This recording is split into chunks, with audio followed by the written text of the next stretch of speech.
দিনের আলোর সময় পুলিশ করে, এরা কি করে? কোনো মহিলা পুলিশ ছিল না, এরা কি করে ধর্ষকদেরকে সাজা দেবে? এদের মধ্যে প্রত্যেকটা পুলিশের মধ্যে একটা করে পটেনশিয়াল রেপিস্ট লুকিয়ে আছে।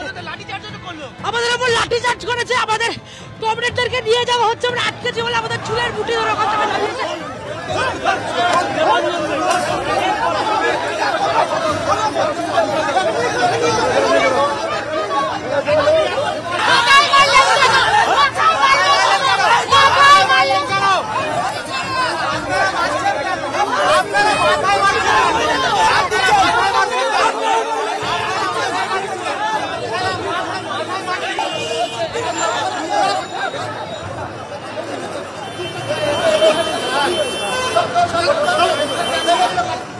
আটক কর্মীদের ছিনিয়ে নেওয়ার চেষ্টা করেন বাম ছাত্র সংগঠনের সদস্যরা। সেই সময় পুলিশের সঙ্গে তুমুল ধস্তাধস্তি বাঁধে। পুলিশের তরফ থেকে বলা হচ্ছে অনুমতি ছিল না, যে মিছিল করে তারা বিকাশ ভবনে যাচ্ছেন, অনুমতি না নিয়ে তারা কোনোভাবে বিকাশ ভবনে ঢুকতে দেবেন না এসএফআই সমর্থকদের। যদিও এসএফআই কিন্তু তাদের দাবিতে অনড়।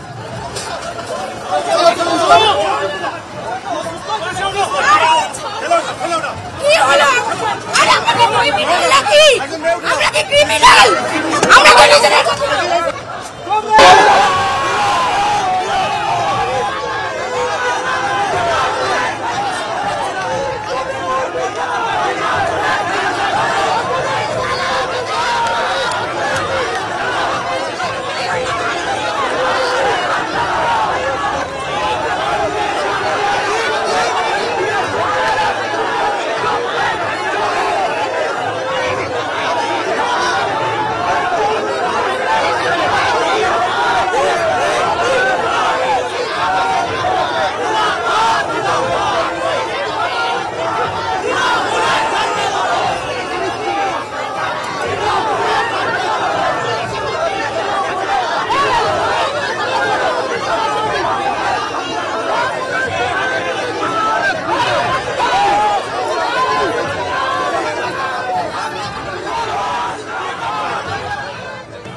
একজন এসএফআইয়ের কর্মী রীতিমতো অসুস্থ হয়ে পড়েছে, তার কিন্তু মাথায় লেগেছে এবং তাকে কিন্তু রাস্তায় পড়ে রয়েছে এবং মাথায় তার চোট লেগেছে। এখানে পুলিশের লাঠিচার্জ এবং তার ফলে সে অসুস্থ হয়ে পড়েছে। আমরা এখানে তৃণমূল সরকারের শিক্ষা দপ্তরের বিরুদ্ধে ডেপুটেশন দিতে এসেছিলাম। আমাদের কমরেডদের মেরেছে, বুকে ওর লাঠি লেগেছে, এখন শ্বাস নিতে পারছে না ছেলেটা, ক্রিটিক্যাল অবস্থা। আমরা ওকে প্রাথমিক সেবা সূত্র করে হাসপাতালে নিয়ে যাবো।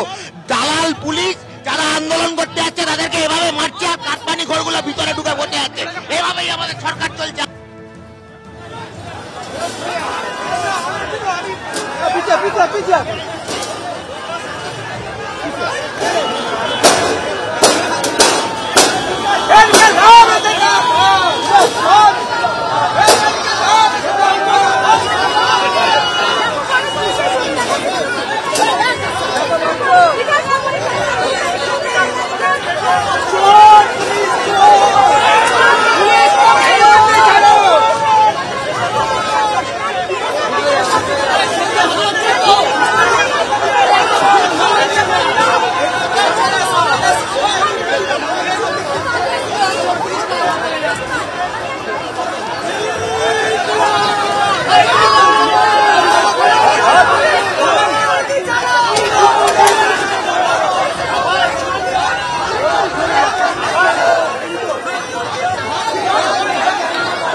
আমরা ন্যায়ের বিচারে এসেছিলাম। পুলিশ আইন ভাঙছে, মেয়েদের গায়ে হাত তুলেছে পুলিশ, এর বদলা নেব। আমরা ডেপুটেশন দিতে দেয়নি, মেয়েদেরকে মারছে, মেয়েদের চুলের মুঠি ধরে টেনেছে পুলিশ। এই পুলিশ মেয়েদের গায়ে হাত তুলেছে, কোনো মেয়েদেরকেও ছাড়েনি।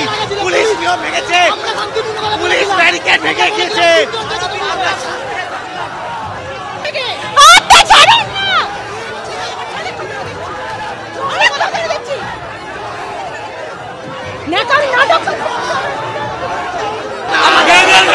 মেয়েদের গায়ে ছেলে পুলিশ হাত দিচ্ছে, মেয়েদের গায়ে ছেলে পুলিশ হাত দিচ্ছে।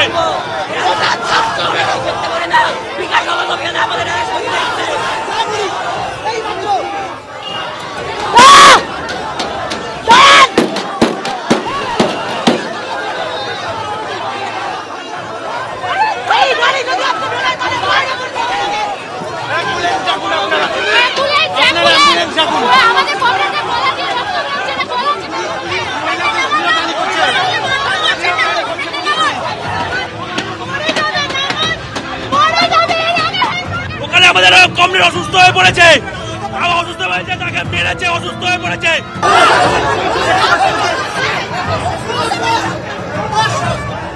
যাবো না